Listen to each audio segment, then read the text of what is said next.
2016 था और तब मैं अभी भी सूजो के एक छोटे से नगर में रहता था। उस समय मैं प्राथमिक विद्यालय की 5वीं कक्षा में पढ़ रहा था।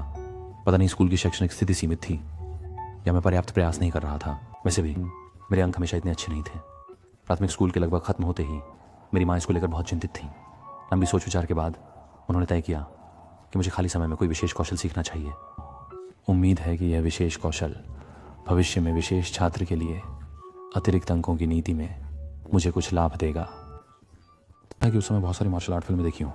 हमेशा लगता था कि लंबी बांसुरी में एक तरह की बहादुरी और मकसद की भावना होती है, बिल्कुल कूल और आकर्षक। उस समय मेरे साथ एक और लड़का भी सीख रहा था जिसका नाम छोटा ये था। मुझे याद है कि जब हम पहली बार मिले थे ऐसा लगा जैसे हम बचपन से अच्छे दोस्त हों। बिल्कुल अजनबीपन नहीं था। छोटा ये बहुत ही खुले स्वभाव का था। जब तक कि एक दिन छोटा ये उदास चेहरा लेकर कक्षा में नहीं आया। उसका वह रूप पहले की धूपमय और हंसमुख स्वभाव से बिल्कुल अलग था। जब शिक्षक हमें पढ़ा रहे थे तभी वह लगातार उबासी ले रहा था, बेहद थका हुआ सा लग रहा था। इससे मेरे मन में कई सवाल उठने लगे। हमें तुरंत इसका जवाब जानने के लिए बेकरार हो गया। मुश्किल से इंतजार कर पाया कि कब कक्षा का अवकाश होगा, और जब हुआ तो मैं तुरंत उसकी ओर भागा और पूछा कि आखिर हुआ क्या है। परंतु छोटे ने चौंक कर कहा, कल रात उसने भूत देखा। ये सुनकर मेरा दिल जोर से धड़क उठा, लेकिन फिर भी मुझे कुछ यकीन नहीं हुआ। उसका थका हुआ चेहरा देखकर ऐसा लगता नहीं था कि वह झूठ बोल रहा है। एक बहुत ही दयनीय मुद्रा में उसने मुझसे गुहार लगाई कि मैं आज रात उसके घर में उसके साथ रहूं। मैं थोड़ी देर के लिए झिझका, फिर मैंने अपनी माँ को फ़ोन किया। मेरी माँ ने सोचा कि प्रशिक्षण स्कूल घर से वाकई बहुत दूर है और बाहर तेज़ बारिश हो रही है। अंततः अनिच्छा से सहमति दे दी। उस दिन विशेष कक्षा समाप्त होने के बाद छोटी ये के पापा ने हमें कार से घर ले गए। छोटी ये का घर हमारे छोटे शहर के नज़दीक उपनगर में था, जो 1-2 मंजिला पुरानी इमारत थी। बाहर से सफ़ेद दीवारें थोड़ी पुरानी लग रही थीं। जब मैं अंदर कदम रखी तो चौंक गई। अंदर की सजावट बेहद आलीशान थी और बाहर से बिल्कुल विपरीत थी। पहले मंजिल का लिविंग रूम पार करके ही डाइनिंग रूम था। हमारे रात्रि भोज की प्रतीक्षा कर रहे थे। उसके बाद हमने लिविंग रूम में थोड़ी देर खेला। लगभग 8 बजे मैं छोटी के साथ उनके कमरे में सोने चला गया। छोटी का बेडरूम पहली मंजिल पर था, जबकि उसके माता पिता दूसरी मंजिल पर रहते थे। दिन में छोटी ने मुझे भूत देखने की बात बताई थी, जिससे मेरे मन में भी थोड़ी घबराहट थी। हम दोनों बिस्तर पर लेटे थे और कोई बात करने की हिम्मत नहीं जुटा पा रहे थे। दोनों ही डर के मारे थे। हालांकि 2 से अधिक घंटे बीत चुके थे। मैंने देखा कि वक्त अब 11 बजे होने वाला है।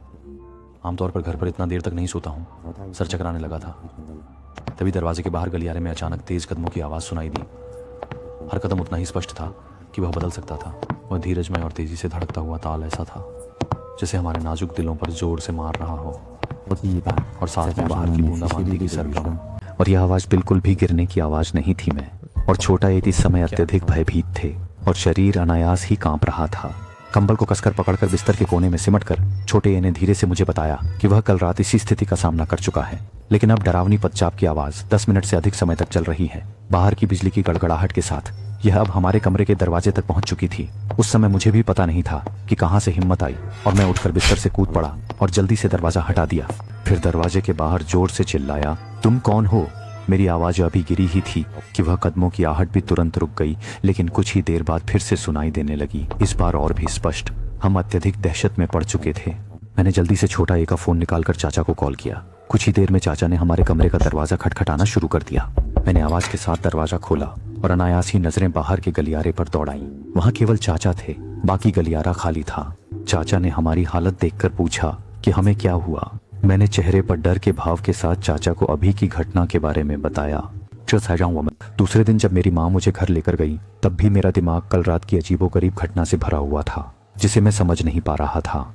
गलियारा स्पष्ट रूप से लंबा नहीं था, फिर भी कदमों की आवाज़ 10 मिनट से अधिक कैसे जारी रही और वह हमारे कमरे के दरवाजे तक क्यों आई? लेकिन नहीं, विशेष कक्षा में अब उसके चेहरे पर मुस्कान नहीं दिखती। सारा दिन रोते हुए घर बदलने की जिद करने लगी। छोटी के माता पिता भी उसे मना नहीं कर पाए। अंत में उनका पूरा परिवार इस छोटे से कस्बे को छोड़कर चला गया। आज तक मुझे नहीं पता वे कहाँ चले गए। 8 साल बाद जब भी यह घटना मेरी यादों में उभरती है तो मेरे मन में एक ठंडक सी दौड़ जाती है जो हड्डियों तक चुभ जाती है। उनका पुराना घर बिखाया नहीं गया, बल्कि हमारे छोटे से कस्बे में ऐसे ही छोड़ दिया गया है।